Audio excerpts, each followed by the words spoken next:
E eu quero começar com o texto dos Evangelhos, o Evangelho de Jesus Cristo segundo Lucas, no capítulo 19. Vou abordar Jerusalém a partir de um episódio que envolve Jesus e depois vamos recuar na história. Mas eu quero começar com esse momento, que é o momento mais importante para nós que somos cristãos. Evangelho de Jesus Cristo segundo Lucas, no capítulo 19, a partir do verso 41. Esse texto segue a entrada triunfal de Jesus em Jerusalém. Acontece na semana chamada Santa, no conhecido Domingo de Ramos, quando Jesus chegou em Jerusalém, vindo da Galileia, aclamado pela multidão de galileus. Ele é recebido com festa por crianças, por homens e mulheres. Esse fato acontece no Domingo de Ramos, quando Jesus será recebido em Jerusalém. Lucas 19, 41. Quando Jesus ia chegando a Jerusalém, vendo a cidade, chorou por ela, dizendo: "Ah, se você soubesse ainda hoje o que é preciso para conseguir a paz! Mas isso está agora oculto aos seus olhos. Pois virão dias em que os seus inimigos cercarão você de trincheiras e apertarão o cerco por todos os lados, e vão arrasar você e matar todos os seus moradores. Não deixarão pedra sobre pedra, porque você não reconheceu o tempo em que Deus veio visitá-la."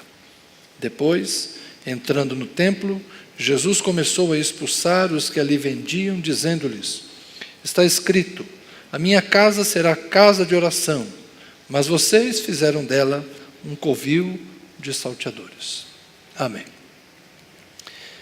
Meus irmãos, Jerusalém é uma cidade importante para 3 religiões. É a cidade importante para o judaísmo, porque ela está na terra dos israelitas, ou dos israelenses, como se diz hoje, dos modernos habitantes daquele país e dos cidadãos do Estado judeu, não é? Ela é importante para os muçulmanos, porque lá está construída uma mesquita, teoricamente no mesmo lugar onde no passado foi construído o Templo de Salomão.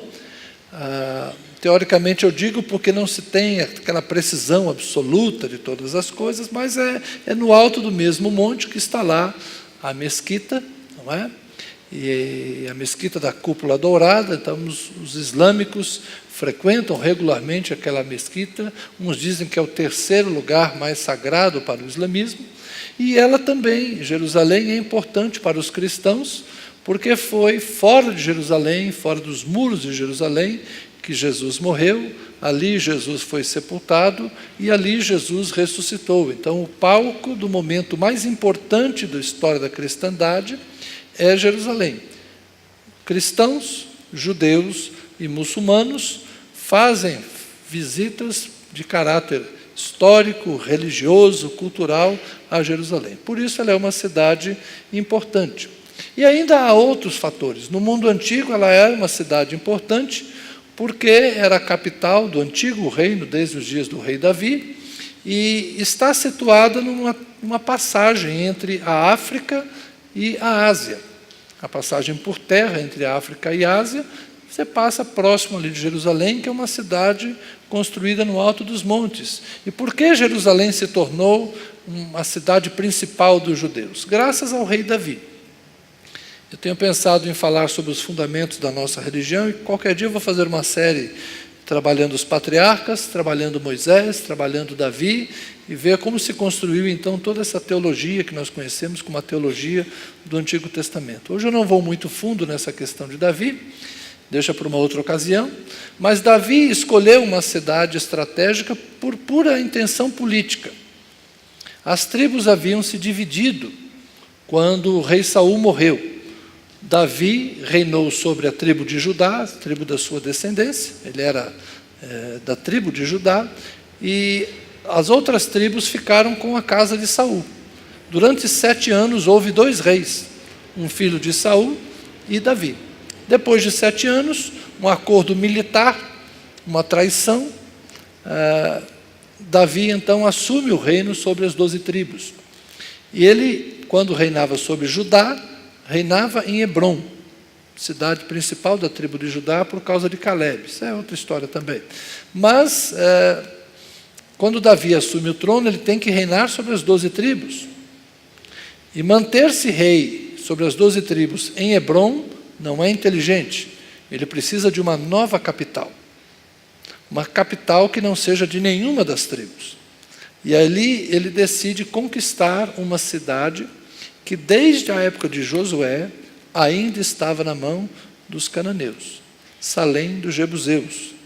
Ele resolve conquistar uma cidade que ainda não havia pertencido ou tinha sido ocupada por nenhuma das tribos. E geograficamente ela está na fronteira de Judá com Benjamim. Ou seja, ela nem é de Judá, nem é das outras tribos. E Davi, então, incumbe seu general de conquistar a cidade, vence, toma a cidade, uma cidade alta, nos altos dos montes, difícil de conquistar, por isso que ainda não havia sido conquistada, e coloca ali sua capital. Quando Davi faz isso, ele percebe que agora ele tem um campo interessante para governar as 12 tribos. Mas onde vai ser o lugar de adoração? Davi tem uma preocupação. As tribos precisam ir adorar. Havia, no passado, um lugar em Siló, onde Samuel trabalhara, algumas décadas antes. E Davi, então, planeja trazer a Arca da Aliança para Jerusalém. Uma pergunta que ele faz a si mesmo: como trarei a mim a Arca do Senhor? Então Davi traz a Arca da Aliança para perto de si. Ele mora em Jerusalém, faz ali o seu palácio, ali ele julga as tribos, ali coloca uma parte do seu exército, mas agora ele traz a Arca da Aliança. E depois ele percebe que só a arca não é suficiente, ele tem que ter todo o rito dos sacrifícios, do culto ali. Então ele decide construir o templo. Construir o templo não é um projeto de Deus. É um projeto de Davi. Davi fala que quer construir o templo. E aí o profeta vai a ele e fala assim: Deus mandou te dizer que ele sempre morou em tenda. Deus não está interessado em morar num palácio feito por mãos humanas. Porque Davi estava incomodado. Eu moro num palácio e a Arca da Aliança está numa tenda. Ele queria fazer um palácio para Deus. E Deus manda dizer: eu sempre morei em tenda. Desde que Moisés caminhou com o povo no tabernáculo, no período dos juízes, Deus nunca quis um templo.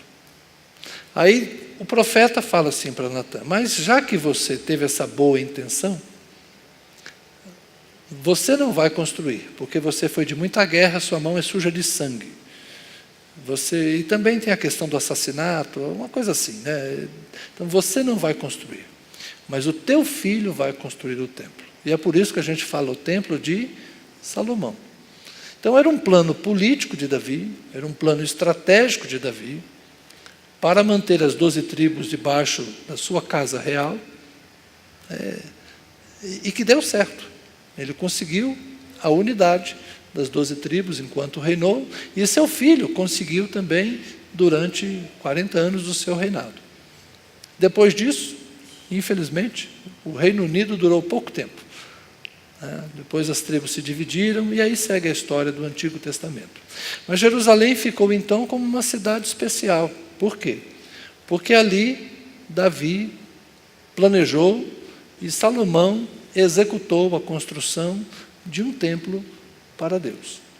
Ali as 12 tribos anualmente iam para celebrar a Deus e oferecer ali sacrifícios, celebrar as festas solenes da Páscoa. Então a religiosidade dos judeus tinha a sua expressão maior nas festas em Jerusalém. Agora, quem conhece o Antigo Testamento sabe que os judeus nem sempre foram fiéis a Deus. E a maior parte do tempo, eles cochearam entre Deus e os ídolos. Houve épocas, inclusive, em que o templo foi profanado pelos próprios judeus. Mas eu quero saltar, então, algum tempo e ir para os dias do profeta Jeremias. O fato de Jerusalém ser a cidade de Davi, ser a cidade do templo, acabou tornando-se num problema para o pensamento daquele povo. Eu quero ler com vocês, em Jeremias capítulo 7, uma palavra interessante de Deus para aquele povo.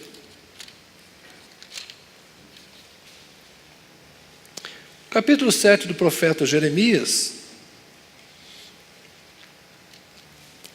Eu sei que um texto longo nem sempre as pessoas conseguem compreendê-lo, mas depois em casa, se você quiser, você volta a ele e reflete um pouquinho mais. Eu não vou me aprofundar muito nessa questão agora. Palavra que foi dita a Jeremias da parte de Yahvé, o Senhor. Fique junto à porta da casa do Senhor, portanto do templo, e proclame ali esta palavra.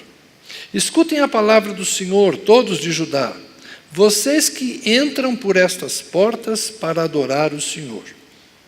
Assim diz o Senhor dos exércitos, o Deus de Israel. Corrijam a sua conduta e as suas ações, e eu os farei habitar nesse lugar. Não confiem em palavras falsas, dizendo, templo do Senhor, este é o templo do Senhor.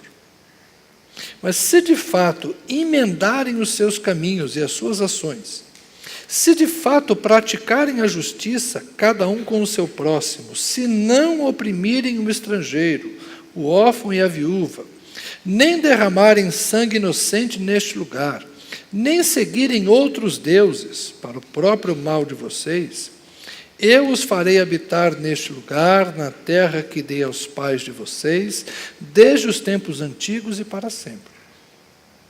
Eis que vocês confiam em palavras falsas que não servem para nada. Que é isso?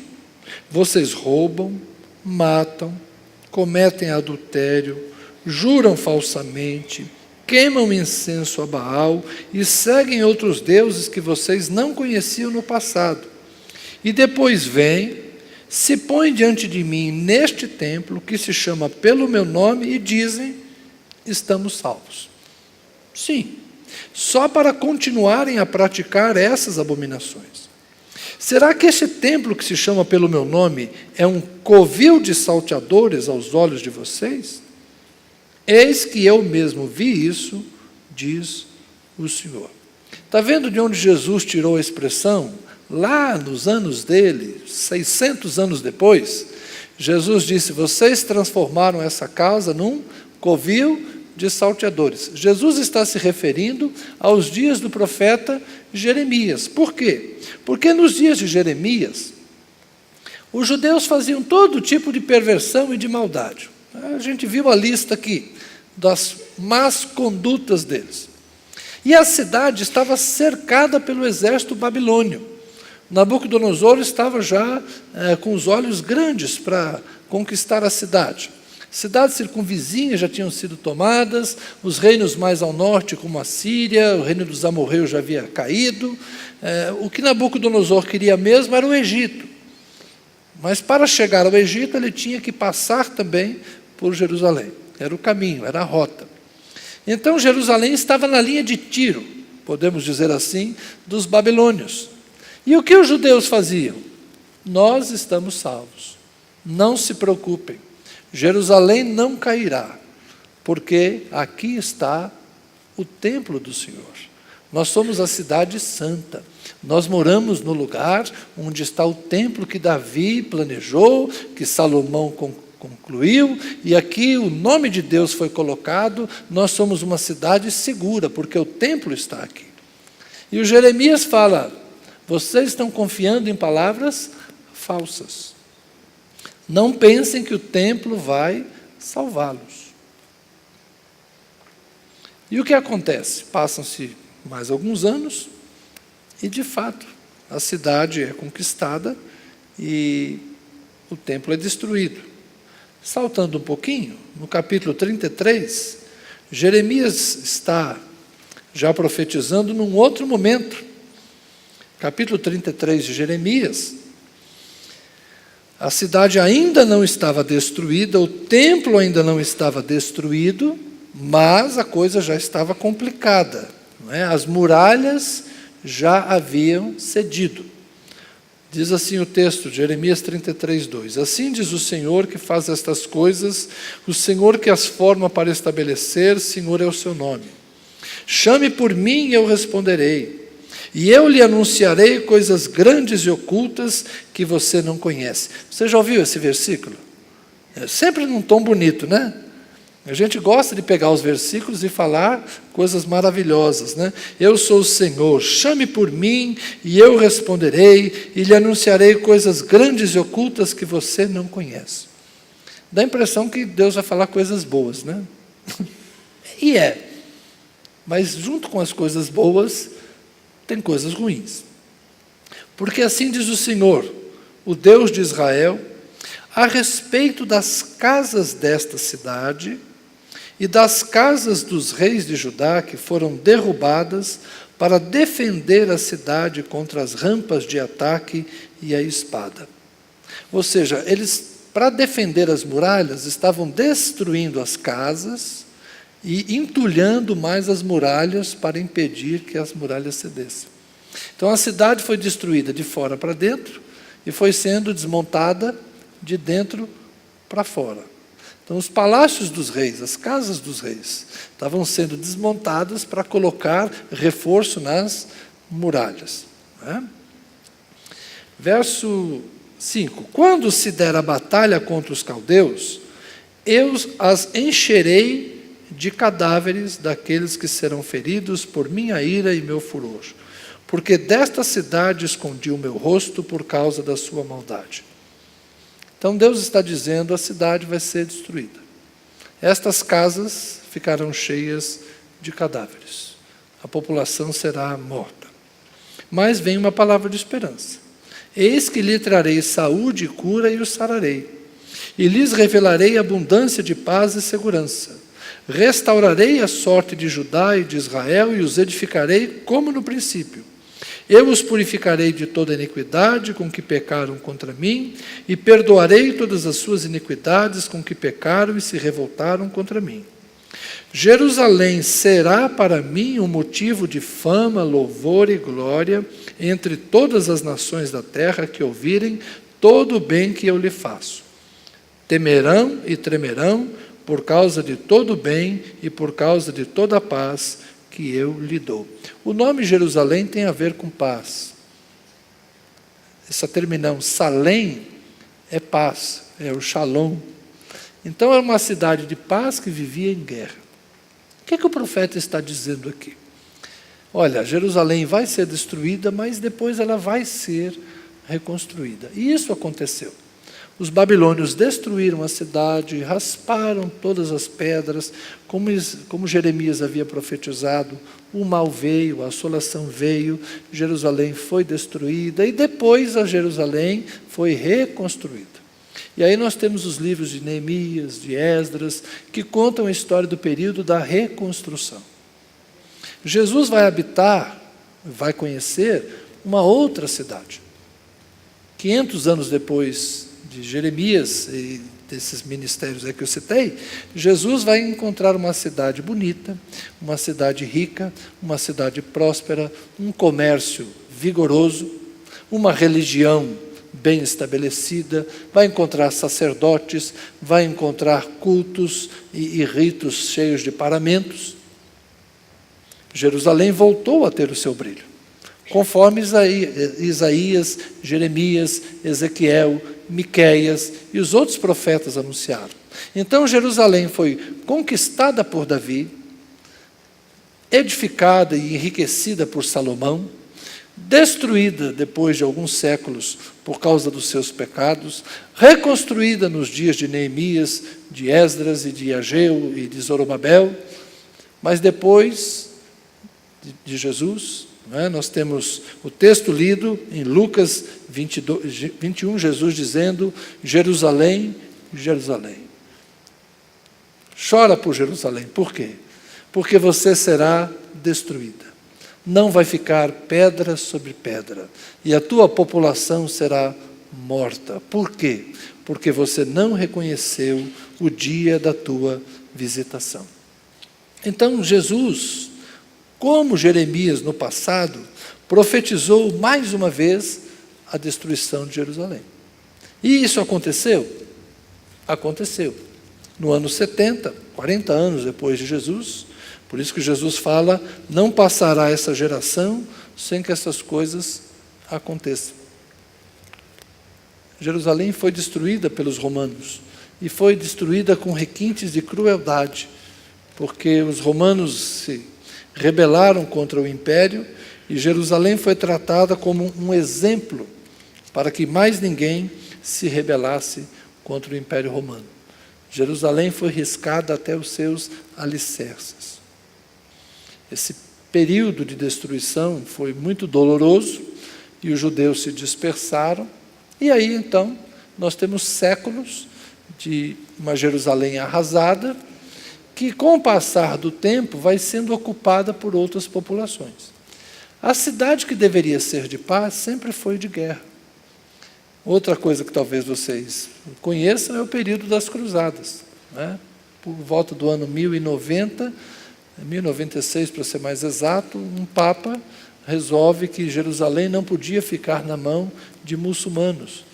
E existem 9 campanhas militares para retomar Jerusalém dos muçulmanos. Por quase 300 anos, há guerras entre cristãos europeus e muçulmanos turcos e árabes, não é? Pelo domínio de Jerusalém. A cidade sempre foi alvo de muita disputa.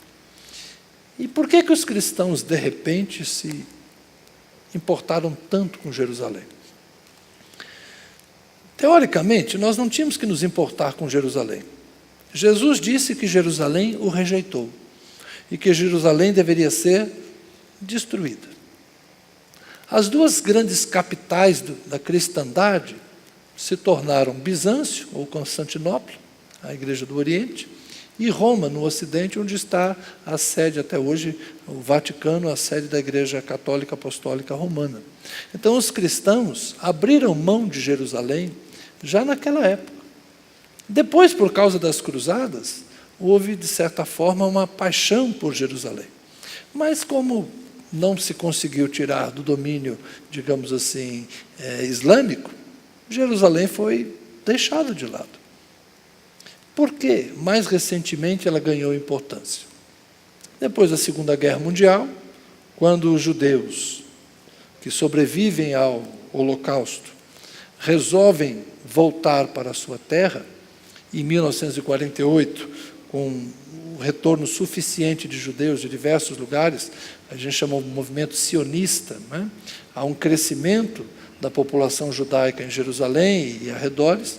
O Estado judeu, o moderno Estado de Israel, é reconhecido pela ONU como um governo para aquela região. E aí nós temos a questão israelense-palestina. Por quê? Porque os judeus voltam para uma terra que tem gente. É mais ou menos aquele indivíduo que saiu de casa e deixou a casa abandonada. Ficou 20 anos lá na praia. Depois volta e quer ocupar a sua casa. A casa é sua, mas quando ele chega lá tem um morador. E ele falou, você tem que sair, cara, essa casa é minha. Ah, mas eu já estou morando aqui há muito tempo, eu não vou sair assim. Não, mas a casa é minha. Não, mas eu estou aqui. Eu reformei, eu cuidei, eu mantive a casa. Então nós vamos brigar na justiça para ver de quem é a casa. É isso que acontece com israelenses e palestinos. Eles estão brigando por uma terra que os dois acham que tem direito. E os cristãos, por que são pró-israelenses? Porque Jesus é judeu por parte de mãe. Então a gente gosta, né? A gente tem uma tendência pró-israelense, é a tendência dos cristãos. E por que eu estou falando tudo isso hoje aqui para vocês?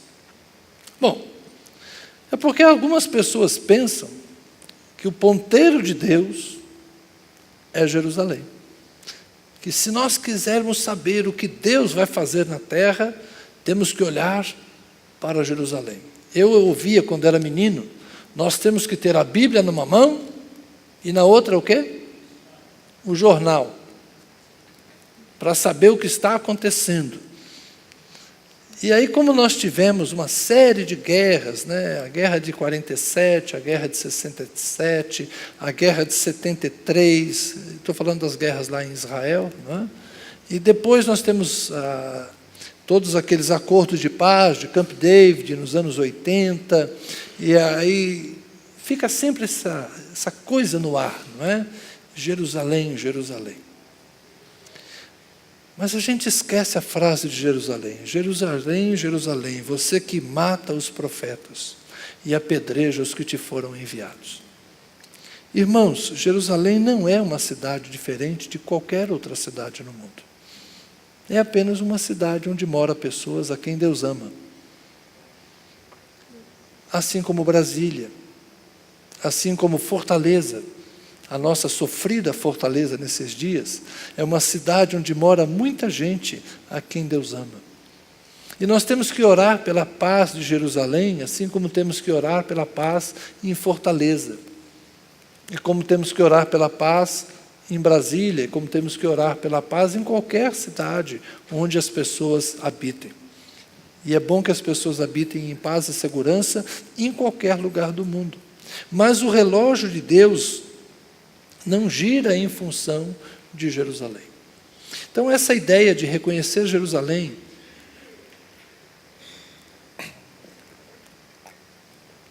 como capital do Estado judaico não tem implicação religiosa nenhuma. Se o atual governo brasileiro quiser reconhecer Jerusalém como capital, isso é uma questão política. Na religião isso não muda nada. É uma cidade como qualquer outra. Se você tiver interesse, dinheiro para fazer turismo lá, faça. Culturalmente é bom. Pense que é mais do que isso. Jesus não mora lá. Jesus está no céu. E a igreja de Jesus Cristo está espalhada em toda a terra. Então não faz diferença para Deus se Jerusalém é a capital reconhecida ou não. Faz diferença para o Trump, talvez faça diferença para outras pessoas que precisam do voto de religiosos. Mas isso também é barganha política. Davi construiu uma cidade por interesse político, estratégia política, e ele foi inteligente, fez a coisa bem feita. E até hoje esta cidade é motivo de disputas políticas. Só isso. Só isso. Bom, se é só isso, por que eu estou falando destas coisas? 2 motivos. Primeiro, para nos livrar desses medos que nós temos acerca do futuro e da vinda de Jesus. Muitas pessoas ficam preocupadas sobre a vinda de Jesus e tentam achar nesses sinais políticos evidências da proximidade da vinda de Jesus. Não se iludam, Jesus disse que não haverá sinal da sua vinda. Jesus disse que ele viria como um ladrão, e o ladrão não avisa quando vem. Os sinais que Jesus previu no sermão escatológico de Mateus 24, e os similares em Lucas e Marcos, tinha a ver com a destruição de Jerusalém, que já aconteceu no ano 70, é a parte cumprida do sermão escatológico. Acerca das últimas coisas e acerca da vinda de Jesus, o que ele disse é que não haverá sinal. Então não fique alarmado, não fique preocupado. Faz 40 anos que Israel voltou para a sua terra. Eu me lembro, perto de 1988, houve um frenesi, houve uma coisa doida. Por quê? Porque as pessoas liam o texto, né, da figueira. Vejam que a figueira, quando a figueira florescer, Israel foi declarado um Estado em 1948, foi reconhecido pela ONU, uma geração, 40 anos. Então, até 1988, Jesus volta. Nós estamos aqui em 2018, já passou 70 anos e Jesus não voltou. Aliás, já estamos em 19, desculpa, né? Obrigado. Então, Jesus não voltou. Essas preocupações de tentar interpretar a partir do Estado judaico de Jerusalém a vinda de Jesus, todas elas se frustraram e vão continuar se frustrando. Então, não se iluda, a vinda de Jesus não terá nenhum sinal. Jesus virá a hora que o Pai disser para ele: vá e busque os que são teus. Foi isso que o apóstolo Paulo disse, que o Filho do Homem está lá à destra de Deus, aguardando a ordem, para que ele venha buscar a sua igreja. A igreja não depende de Israel, a igreja não depende de Jerusalém, a igreja não depende da política, a igreja só depende da vontade de Deus. O dia que Deus quiser reunir os seus santos e levá-los para a glória, transformando os que estão vivos, ressuscitando os que estão mortos, Deus vai fazer isso a hora que Ele quiser. Os sinais, essas coisas, olha, aumentou o terremoto, aumentou isso, aumentou aquilo. Irmãos, hoje nós temos internet, esse é o problema. Hoje tem celular, o pessoal filma o tsunami. Tsunami acontece há muito tempo. Acontece que hoje tem sempre alguém com o celular na mão, compartilhando com o resto do mundo. Então nós temos a impressão que as coisas estão acontecendo com maior intensidade, mas não estão. O mundo sempre passou por cataclismas, por alterações do meio ambiente, por erupção vulcânica, por terremoto. Isso sempre existiu. O que nós temos hoje é mais informação, nós temos mais notícia e dá a impressão que as coisas estão piores, mas depende do que você examina. Se você olhar por um lado, tem coisa que parece que piorou, tem coisa que parece que melhorou. Eu lembro daquela época, dos anos 70, que se dizia que não haveria comida para a humanidade. Quantos aqui são mais antigos, talvez se lembrem dos artigos que não vai haver comida, o mundo vai morrer de fome. Hoje se sabe que o problema não é falta de comida, o problema é falta de distribuição, falta de justiça. Porque se antes um hectare, vou dar um número qualquer hipotético aqui, se um hectare produzia 1 tonelada de trigo, hoje um hectare produz 3 toneladas de trigo. Não é um problema de quantidade de alimento, é quantidade de distribuição de alimento. Então, nosso problema continua sendo a injustiça e o pecado. Continua sendo a maldade e a exploração do órfão, da viúva, do pobre. Continua sendo a desigualdade. O mundo não melhorou nisso. Os pecados continuam os mesmos. Mas o alarmismo de que o mundo vai morrer de fome, hoje não faz sentido. Porque tem comida. Ela só não chega na mesa do pobre. O alarmismo que vai cair um meteoro na Terra, pode acontecer. Tudo indica que já aconteceu outras vezes. Mas já fotografaram, filmaram, previram, escreveram. Não tem nenhum meteoro chegando, gente. Por enquanto, Impacto Profundo e Armagedon foram filmes de Hollywood. Talvez qualquer dia aconteça, mas por enquanto não há nada descoberto por aí. Vocês estão entendendo? Então a gente precisa parar com esses medos, com essas fobias sobre a vinda de Jesus. E nós temos que viver a nossa vida com santidade e temor, porque a vida vai seguir normal até que Deus resolva encerrar a história. Então, a primeira coisa que eu queria dizer a vocês é isso. Jesus está voltando todo dia para alguém. E um dia Ele vai voltar para todos. Então, estejamos preparados todos os dias. Se você está esperando um grande sinal para começar a se santificar, lamento dizer, você já está perdendo tempo. Santifique-se agora. Se você está imaginando que vai acontecer alguma coisa para que você tenha tempo de trocar vestes sujas por vestes limpas e esperar Jesus, para quando Ele chegar você estar bonitinho, olha, fica atento, pode ser a qualquer hora. Isso pode acontecer hoje, inclusive. Não tive nenhum sonho, nenhuma revelação. Então esteja preparado para a vinda de Jesus todos os dias, porque ela pode acontecer a qualquer momento. Tudo bem? E o segundo motivo que eu quero falar sobre essas coisas para vocês, além de incitá-los a essa santidade contínua, não é livrar vocês da manipulação religiosa. Porque o que se escreve de livro, o que se escreve de artigo, o que se põe em vídeo na internet, com informações que não procedem. E, infelizmente, gente que passa isso adiante é infinito. Estejam atentos, irmãos. Deus já rejeitou Jerusalém uma vez. Nos dias de Jeremias, ela foi destruída. Deus rejeitou Jerusalém uma segunda vez, nos dias de Jesus, ou melhor dizendo, nos dias do apóstolo João, ela também foi destruída. Deus rejeitou este mundo. Este mundo será destruído. Deus fará novos céus e uma nova terra. Este mundo não tem salvação, porque já foi decretado um juízo contra ele.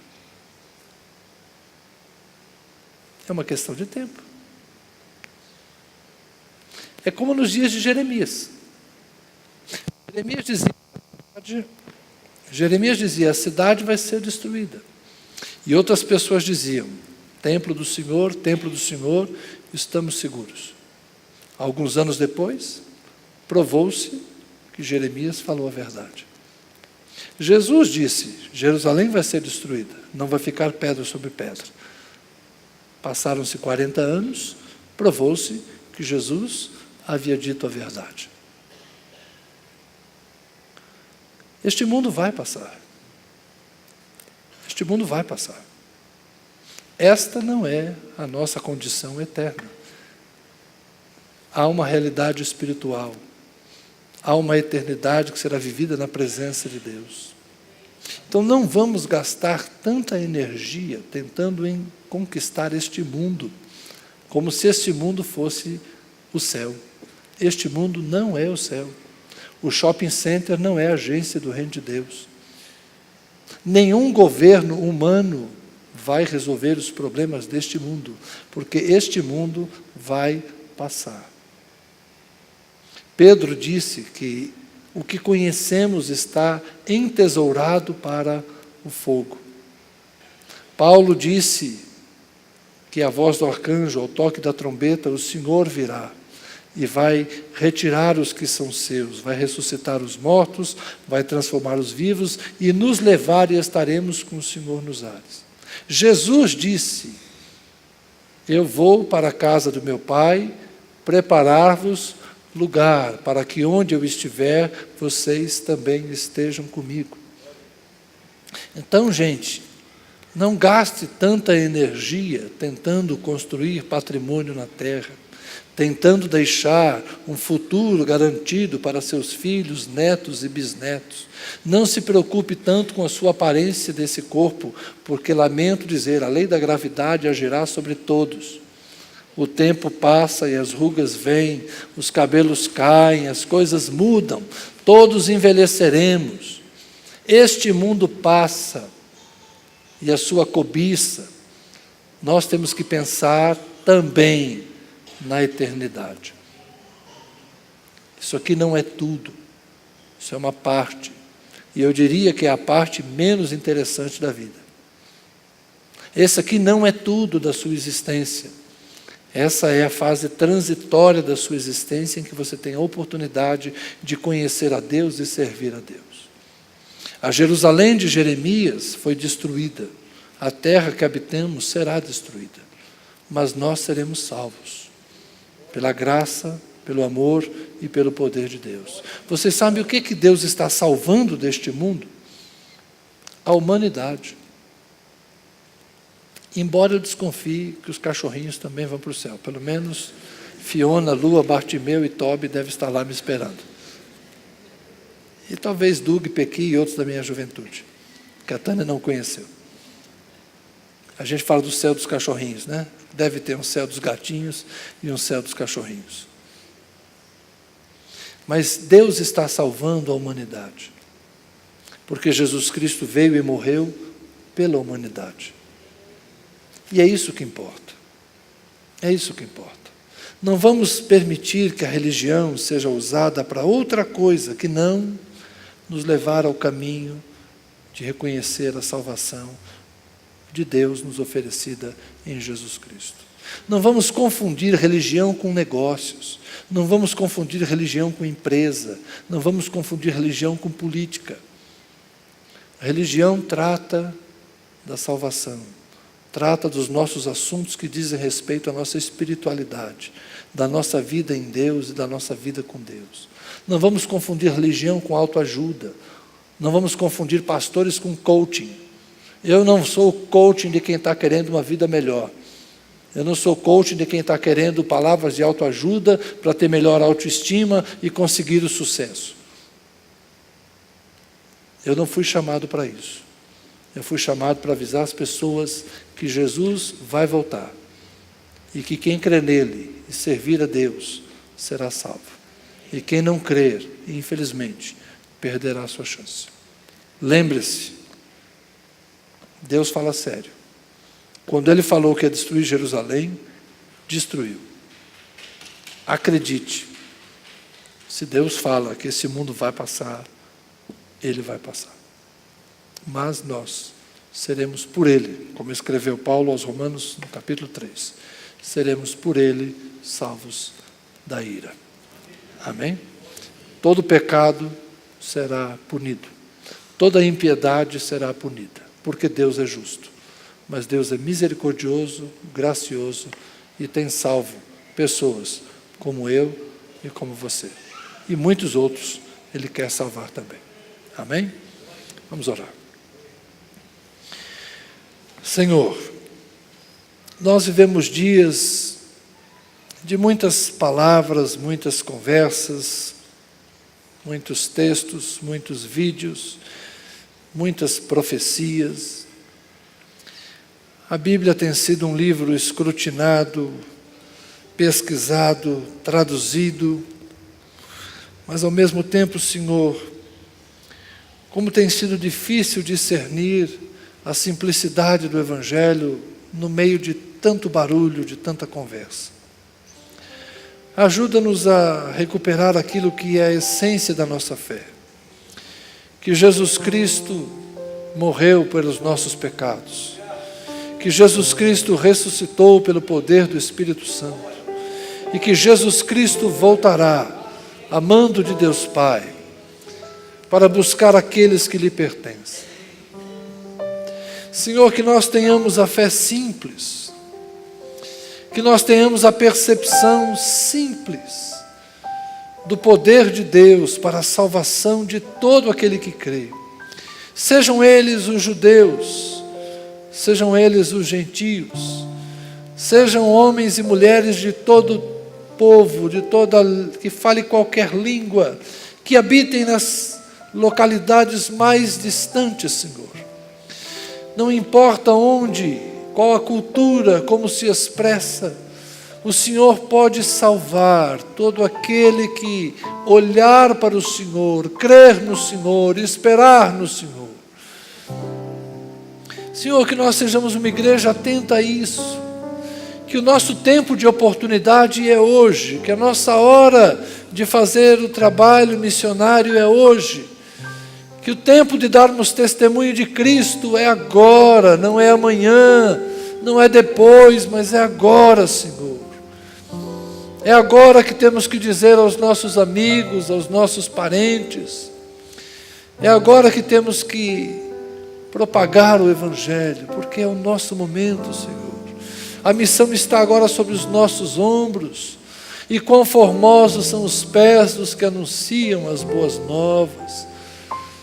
Mas nós precisamos acreditar nisso, Senhor. Nós temos que acreditar que existe céu, nós temos que acreditar que infelizmente haverá inferno. Nós temos que acreditar que Jesus volta, e volta de repente, para que estejamos preparados e atentos em qualquer momento. Senhor, acorda a tua igreja, Senhor. E não a deixe estar iludida com esse triunfalismo momentâneo, Senhor. Essa tua igreja agora tão envolvida com dinheiro, tão envolvida com impérios da comunicação, tão envolvida em conquistar espaço político, essa tua igreja que quer ser notada e reconhecida pelos reis e poderosos do mundo. Senhor, nós queremos ser uma igreja reconhecida no céu. Queremos ser uma igreja reconhecida entre os pobres, entre os humildes, entre os que carecem e entre os que perecem, Senhor. Porque essa é a nossa missão. que o brilho de Cristo esteja em nós, e não o brilho deste mundo nos seduzindo, Senhor. Que as coisas simples nos encantem, e as coisas complexas e a vaidade desse mundo, de fato, nos repulsem, Senhor. Que nós saibamos escolher o que é mais parecido com Jesus e resistir àquilo que nada tem a ver com Ele. Converte-nos a Ti, Senhor.